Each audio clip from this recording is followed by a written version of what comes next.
And welcome back to another episode of Life in Prison. As always, my name is Zach. For the ones that are returning, I greatly appreciate you guys' support, but for the ones who don't know, unfortunately I spent 5 years of my life in maximum security prison, Mount Olive Correctional Complex in Huntsville Correctional Center, here in West Virginia from 2011 to 2016.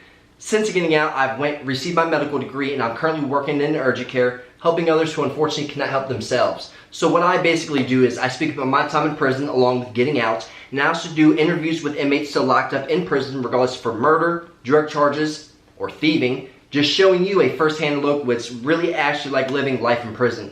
We hear it in the music, we see it on TV and the movies, but I'm really going to show you what's really like living life in prison. Miserable, all alone, and the friends that you had, they're gone, never to be seen again. So today is going to be a little bit different. We're going to be going to Huntsville. We're going to be doing an interview with an inmate that is serving a pretty lengthy sentence for pretty much, it boils down to attempted murder. I'll let him get into it a little bit deeper, but he was recently moved from Mount Olive down to Huntsville, which is a drop down. Let me just say that. It is a drop down. So, unfortunately, they do not do video visits anymore. Not sure why. So what I'm going to be doing is, while we're talking on the phone and doing this interview, I'm going to go ahead and throw up some pictures of them. So I hope you sit back, relax, enjoy this episode. Go ahead and put in the comment what video you would like to see next with an inmate. Hopefully we can get back into Mount Olive and get some of these maximum security inmates to explain and show you what it's really like living on the inside. As always, guys, I send my utmost love, loyalty, respect. Keep pushing positivity. I hope you guys come back for more. We gone.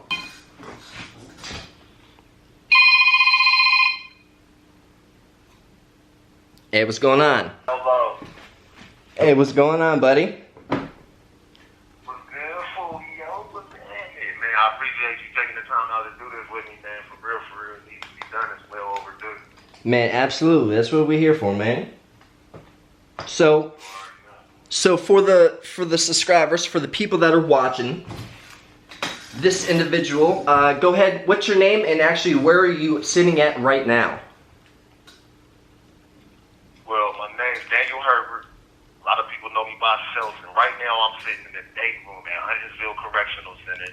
The game's on, and yeah, it's real. You say it's real? So, how long is your sentence? It's real. How long did you get sentenced to? How long did I get sentenced? Yeah. So, I got sentenced to 16 to 65 years. Well, actually, it's 16 years and 9 months to 65. And literally, I have a bunch of charges ran wild. I took it to trial, I lost, and I got my head cracked. So you took it to trial? Yeah, I took it to the box. Now that was my original plea. That was in Berkeley County, West Virginia? Yeah, absolutely. Absolutely. Like, stemming from the incident that took place on the 4th of July of 2012, right? Mm-hmm. So, I'm basically in a situation with someone that I knew from the past. And long story short, man, we got into it. And one thing led to another, and I ended up shooting this man in broad daylight. Right? And the thing that I want to touch on the most is that my choices, my decisions, I didn't take time to think through what was going on. And a lot of the times, right, we get this foolish pride, that gets in the way. And we hear a lot of things such as, oh, I'm spinning, I'm black, and I'm doing this, and I'm doing that, and I'm shooting this, and I'm shooting that, and I'm killing this person, I'm killing that, right? But the reality of that situation is, and the people that's really doing that is spending years and years and years away from their loved ones, their family, and their friends. And that's the situation that I'm in right now. You feel me?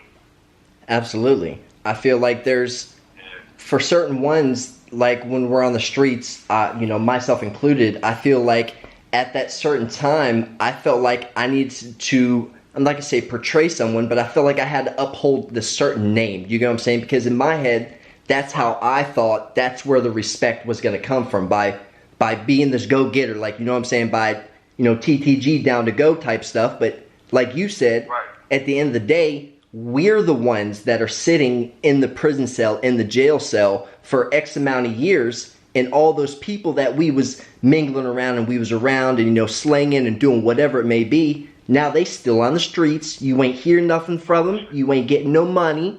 You know what I mean? Right. Absolutely.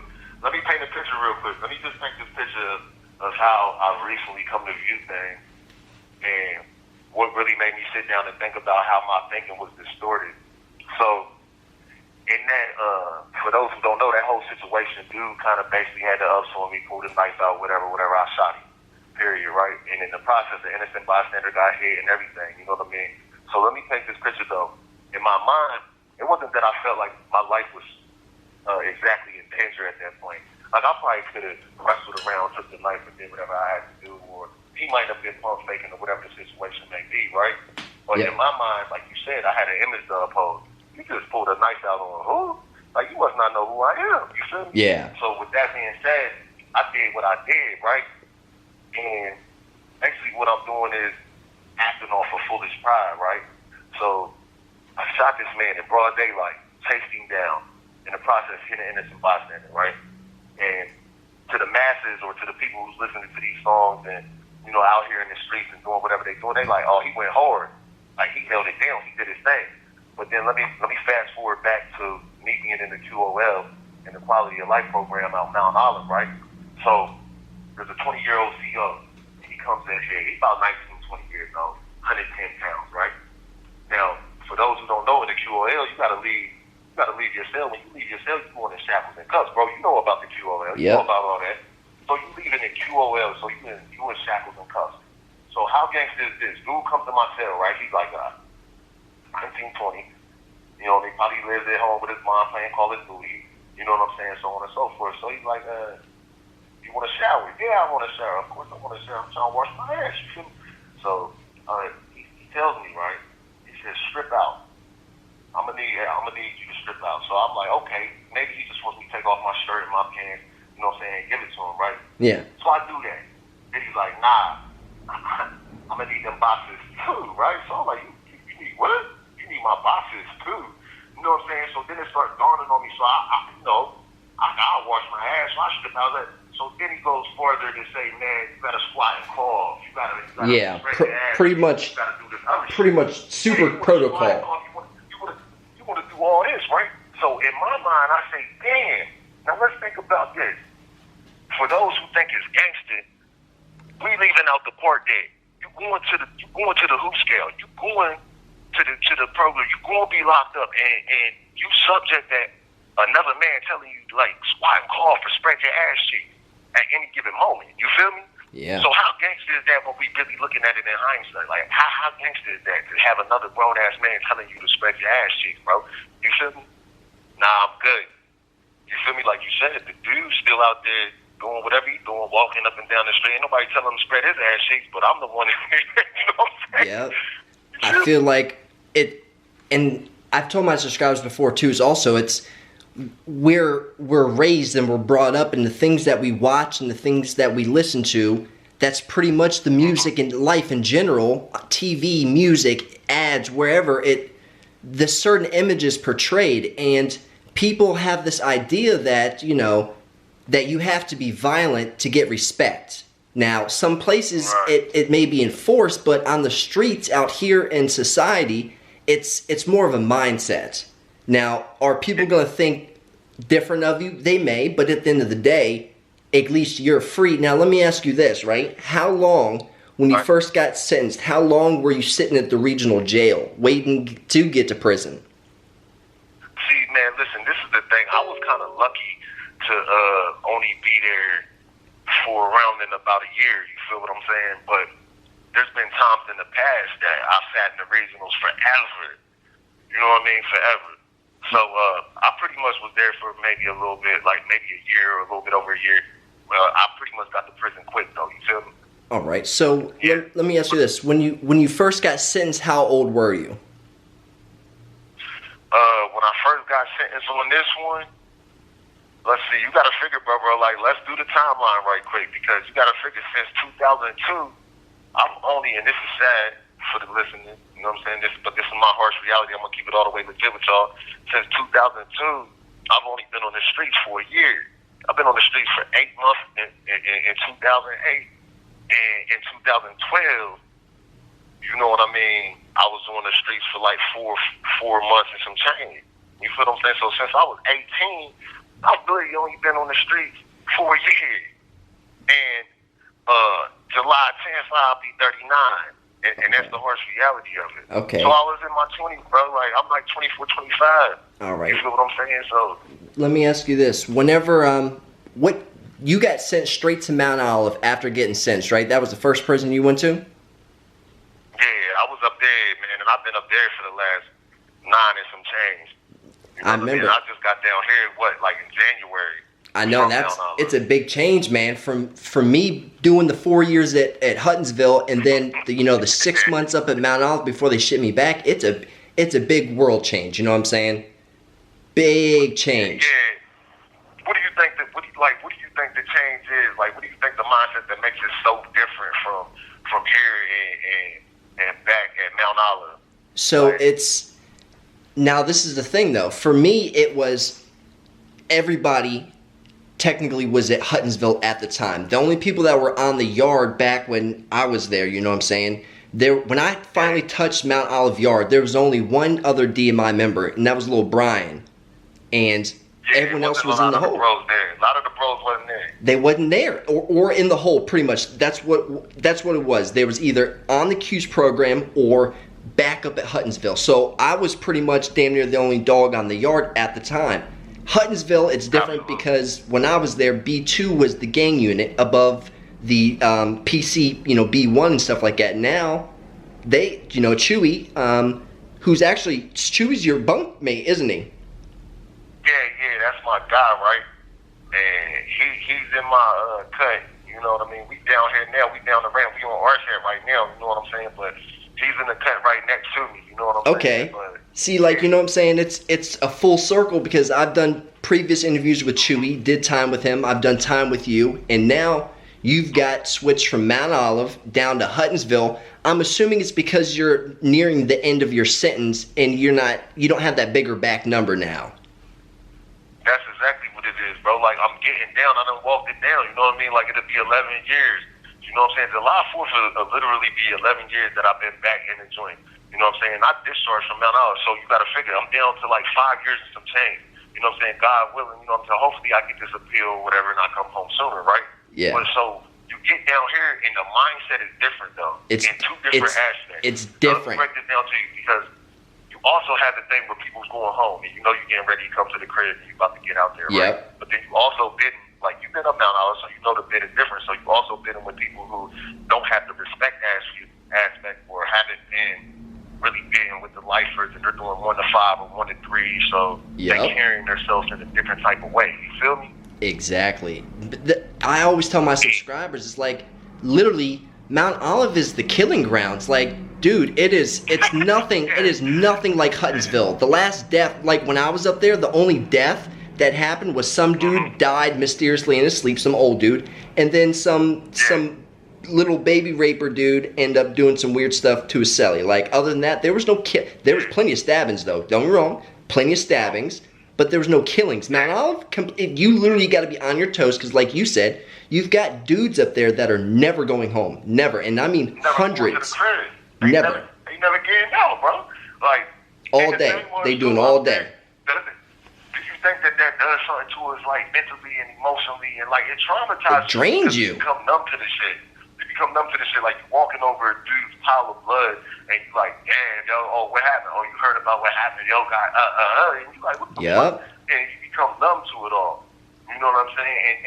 And I was just telling somebody about that today. Like, yo, bro, we was just literally talking about this outside on the backyard. Like, back up the road, like back up Mount Olive, when you don't know what somebody's going through or what they're thinking through. So something as simple as not saying excuse me could cause you to get bashed in your head with a yard biscuit or something. Yep. You know what I mean? Like, what happened? And for the subscribers, a yard biscuit is pretty much a big old rock. It's a rock. yeah, we call those yard biscuits. You feel me? Yeah. It's like a big ass biscuit. Many people have died because of rocks, random rocks on the yard, because at Mount Olive it's all open. You know, I'm going to throw up a picture, but Mount Olive is open. There's plenty of little walkways and pathways. I mean, you on top of a mountain, so yeah, there's going to be some boulders, my dude. 1 minute remaining.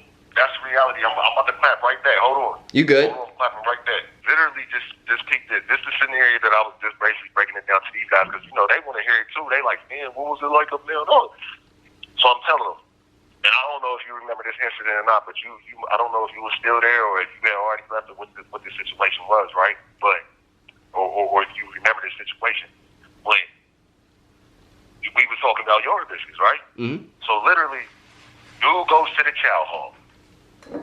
He's in the chow hall, and you got a kitchen worker in there, and, you know, he's wiping shit down, and he's making sure everything, because, you know, in the chow hall, you got to wipe down the table, so on and so forth, and make sure everything is swept up, and, you know, so on and so forth, right? Yeah. Just to paint a picture. So, Buddy goes and tries to get some milk, and the worker does something to where, though, he spills a little splash of milk on dude's arm, right? Mm-hmm. So he spills this milk on dude's arm and shit. And dude looks at him, he pauses, and he gives him a chance to say, you know, the simple words, excuse me. My bad. You feel me? Just something as simple as, excuse me, man, that's my fault, man, my bad. Let me get you a napkin. Dude fails to do so. So Buddy, he's like, shakes his head, like, okay. Goes out. You know, we know what time dude gets off of work. Like, the whole prison gets off at this time and they get out of the kitchen. So, now Mount Olive, if you're going to put a picture up, people are going to need to know, like, Mount Olive has this big track around it. A whole big track, you know what I'm saying? Like, and on this track, you know what I mean, it's gravel rocks. You got hills, ups and downs. So, dude, he gets off of work or whatever, and he's one of these guys who usually spins this track at night. So, Buddy, he's over there waiting on him with his shirt like a mask tied up on his face with the huskiest short biscuit I guess he could find, and he waits for dude to walk on by. And when he walks on by, he cocks back and busts his head open to the white meat. You know what I'm saying? Dude falls, tries to grab the back of his head, and then Buddy cocks back and cranks his joint one more time, knocking his finger off. It cut dude's finger off because he was trying to block it. The blow was so forceful that he cut his finger off. God. So you gotta ask yourself, this is the difference between, this dude didn't die, he survived, he made it, he was lucky, he almost died, but he survived. And you gotta ask yourself, what would cause this dude to do it? It's something as simple as saying, excuse me. Now that's the mindset that we going back out into society with, because now you gotta see how we traumatize. Like, hold up, this is what I'm seeing on a day-to-day basis, you feel me? So, just to put it in perspective a little bit, how far the respect aspect goes, and you know what I'm saying, like, what we seeing on a regular basis and the difference between down here. Up here, somebody's gonna look at like, oh, he spilled some milk on you, he about to go home in a couple of years. This man, you don't know what's on his mind. He might not never be getting out. And you spilled milk on him and he ain't seen his kids in 10 years. You feel me? Oh yeah. Come on, and man. it's definitely different just because honestly you don't know up at Mount Olive, you don't know who's never going home and who's not unless you know that person. At Huttonsville, you know those dudes down there, they may have a good bit of time left, but they're at least going home. Like, you know what I'm saying? Yeah, they're still going to the crib, and the difference is it's a mindset. It's like, okay, I might poke this person up, but am I really trying to kill him? Like, you know what I'm saying? But in contrast, it's like up there, they're like, yo, if I go in, I'm going to kill him, go to get 3D, do 5 years in the back, you know what I'm saying, and have a chance at his job, and because this is home. I ain't never going nowhere. Never so going I nowhere. You feel me? Like, it's crazy, bro. And it's like, say if you beat someone up, you never know if they're gonna hold a grudge against you. You know what I'm saying? And you gonna have to look over your shoulder for for how many years, because you don't know if old boy is gonna want to get back because you made him feel some type of way because he got beat up. Like, you know what I mean? Bro, you don't even know the anxiety that comes along with it. It's like, damn, like, and that's why a lot of people looking at it like, go ahead and get it all the way done. But like, even as far as a fight, you can't sit there and fight a motherfucker and sit there at the chow hall, you eating biscuit and gravy, next thing you know, somebody come through the back door and crank that soldier boy on your head. You feel me? They looking at it like, man, you just whooped my ass, you know what I'm saying? You feel me? Oh, man. It's real, though. Now, let me ask you this. Have It's you... been a lot of shit, though. It's been a lot of shit. Oh, yeah. It's been a lot of shit, bro. Like, since I've been up there, it's been about, bro, I can count 1, 2, 3, 4, 5, 6, 7, 8, 9, 10 murders up there, motherfucker. And I can't even count how many stabbings.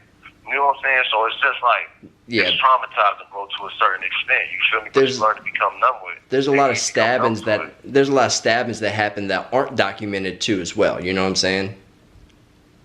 Yeah. I But mean, see, they're you know not what as it bad. is? Like right now, it's not been up there like that. You feel me? Like right now, pretty much it's been more laid back here. Like, and a lot of shit has changed from when you was back here. Oh, yeah. You know what I'm saying? When you was back here, it was pretty much demon time. So Yeah. basically, the whole narrative was the hut, niggas spinning, niggas drilling, they doing this, they doing that. But it's not that here no more. Like, but I'm saying it still happens. But at the end of the day, it's not as much as it was back then. Yeah. You feel me? Because certain motherfuckers was just getting established and setting the tone type shit. But now, more or less, the tone has already been set, so it's more kind of like smooth selling type shit. Plus, a lot of the dudes that's still locked up, I mean, we had a different mindset, 10 years ago, because I've been, I got it 2016, so I'm pushing 7, 8 now. So it's like we had a different mindset back then, because we was really TGG, you know what I'm saying? Like, we was fresh in type stuff. I'm about to get my rank up, I'm about to get my name up, regardless of how it may be. You know what I mean? Now we, we absolutely. 8, 9 years, 10, already got whatever it may be. You know what I'm saying? We already been done, did that now. Let me ask you this. Have you been able to take any courses or anything while you've been incarcerated? Listen, this is the whole mindset. Like, the whole shit has to switch, because like this is the thing. Like, when you get out, like, let's be honest. Am I going back to the same shit, or am I really trying to stay the fuck from here, right? So I'm trying to get into this facility maintenance. I'm trying to do all these different things. Like, I done took a couple college courses. Oh, you know yeah. what I mean? I'm trying to learn something that I can apply to the transition when I get back into society, because I'm not a rapper. You Yeah. know what I'm saying? Like, I'm not the dude that's going to be able to make these millions or these 100,000s or whatever talking about who I shot or what I'm really that. So, therefore, the people that's really that, we trying to get away from that. And that's like, to your point, is that, yeah, we was really doing that. We was really in here spending. We was really about that. But when you really about that, you and I both know that we not trying to go back to that. Yeah. You see what I'm saying? So, of course, I'm taking everything I can. Like right now, I'm signed up for this facility maintenance. I'm trying to learn this. I'm trying to learn that. I want to learn everything so that I don't have to go back into that same shit. You feel me? Absolutely. But it's still real. It's still real. And that's the part about it, that you got to still be who you are and know that what you are and know that shit can happen at any given time and accept that for what it is. You see what I'm saying? Absolutely. Now, before... But for real, bro, like, we trying to more than anything, we trying to promote positivity, because my vision is this. Like, even for the bros, like, when I tell them, like, fuck all that shit about what you can do in here. You know what I'm saying? What I want to see y'all do is I want to see y'all get out, and I want to see y'all get some halfway houses for the bros. Yeah. So when they come up for parole, you can be like, you know what, I got a spot for you. Or I want to see people like you in this position with the YouTube channel and doing with everything that you're doing, and proving to people that, yeah, I can go do that. And I heard your name all through the joint about how you was doing when you was in the joint, but look at you now. You know what I'm saying? You went back to school. You know what I'm saying? You got your degree and some shit. You know what I'm saying? Now you got a career. Now you're doing a YouTube thing. So basically what you're doing, you're shining the light on the fact that it is possible to transition from that into this. You feel me? And this is where it's at, because you can get pussy. I haven't had pussy in 11 years. You feel what I'm saying? So you got to realize that you could go out there, go to the grocery store, or be free. You know what I'm saying? Or do what you want to do. You ain't got a nigga telling you spread your butt cheeks. You feel me? I hope not anyway. You feel what I'm saying, my nigga? So it's like, nah, for real, though. So this is the thing that we trying to promote now. Like, let's get some halfway houses. Let's open up some tattoo shops out there. Let's open up some car dealer shops. Let's open up doors for the bros and for people alike. You know what I'm saying? So that they have a chance and don't have to come back to the penitentiary. Because at the end of the day, that's what it's really about. Bro, you know what I'm saying? Let's put some money in our pockets instead of putting money in their pockets. You feel me? Right? Exactly. Because honestly, at the end of the day, they making money while we sitting in prison. You know what I'm saying? People with these private prisons, look, hundreds and thousands of private prisons, people are making money off each inmate sitting in there. So the things that they push, the things that they push, to get us locked up. Talk about selling drugs, you know what I'm saying? Shooting motherfuckers, taking niggas, bitches, and shit like that. You know what I'm saying? Like, all that stuff promotes people getting locked up. And when you do get locked up, they making money off of it. It's crazy. The same people that's promoting this, right? What you said the other day, they got pretty much, like we was building on it the other day. The same people that's saying this, they got private investments, private stocks in these prisons and shares in these prisons and so on and so forth. So it's like, damn. Yep. So basically, you gonna make money off the records. Then when my dumb ass go and listen to what you're saying because I'm feeling the vibe and get locked back up, making money off of me in that way. You know what I'm saying? Like, hold on. When are we gonna take the reins and start promoting ownership? Fuck selling dope. You don't own that. Nigga, what you mean you own it? You get fuel right now, you going to the Fed. Yep. You know what I'm saying? So what do you really own? Yep. So let's start promoting ownership. What is your name on that? You know what I'm saying? Can you stamp that for real? Not stamp it in the streets, but stamp it, you know what I'm saying, for where nobody else can take it from. Absolutely. And that's what we trying to get to, bro. And that's what you out there doing, you feel me? Shit, we all trying to get it. Now, before we end this first one, we're going to leave a little extra for the next few. You know what I'm saying? Definitely got some more to come. Let me ask you this. You got anything any message you want to throw out there? Any shout outs or anything? Listen, man. The message is this, bro. And this is what I'm going to stand on, right? And I feel like my shoulders is big enough and strong enough to do it. Like, bro, for real, don't feed into the bullshit. Don't feed into the hype. You know what I'm saying? Because I'm going to keep it all the way real with you. It ain't nothing cool, nothing hard about being in the joint, you know what I'm saying, beating off, you know what I'm saying, to a magazine, a penthouse, you know what I mean, for years and years and years at a time. Bro, listen, I'm the nigga now that I'm looking at, why am I going to be the one to keep on going to the clean, you know what I'm saying, and going abstinent? You know what I'm saying? Going without. Why I'm that? I don't got nothing to prove, and nobody else should have nothing else to prove either. You know what I'm saying? Let your actions speak for you. You feel what I'm saying? Get out there and get it, man. And for real, we trying to motherfucking promote growth, independence, you know what I'm saying, ownership. You feel me? Own your shit. Absolutely. Get out there, get it on your own. You know what I mean? A lot of motherfuckers ain't gonna get nothing in this world. You gotta go out there and grab it for yourself. You know what I'm saying? Be dependent on you. And once you get it, it's such a beautiful feeling because you can speak to them and tell them that too. Like, once you really put the work in, went out, got it, didn't have your hand out, and you climb to the top. Once you get up there, it's a beautiful feeling up there because you know you put the work in, can't nobody take that shit from you. You feel me? So that's basically what we coming at. You know what I'm saying? We gonna definitely stay in tune. You know what I mean?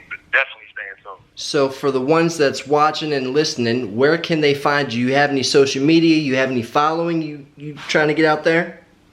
Man, you already know, tap in, Daniel Shetty King Lou. You know what I'm saying? You already know, tap in on the book. You know what I mean? Like, you already know where I'm at. I'm in Huntsville, P.O. Box 1. You already know 26273. You know what I'm saying? I'm up at the tablet, getting out visits, man. Just tap in because I'm in tune. Like, if motherfucker need me, I'm here for you, and I'm going to keep it all the way legit every time. I'm not going to bullshit you. You have 1 minute remaining. That's what I want y'all to hear. You have 1 minute to global killing. You feel me? That's real. That's real. I mean, get off the phone. Like, your time is up. Your time is up. You know what I'm saying? So it's time to change. You feel me? It's time to do something different. It's time to motherfucking put that shit in the past. You feel me? Absolutely. Keep pushing positive. I appreciate you coming up on here. And like I said, definitely many more to come. I fucking love the shit out of you, man. Now that you at Huntsville, you can stay out the way. Keep doing what you're doing. Yeah, you already know, man. I love you, man. I'm proud of you. And keep on doing what you're doing, too, man. Motivation, you feel me, for the streets. Speaking for the streets. You did it, bro. You made it out. And you still doing it. And you tapping in. You doing something nobody never even would have thought of. You feel me? And we love you for that, bro. For real. Keep doing. Keep doing, bro. For real. All right, appreciate it. Till next time.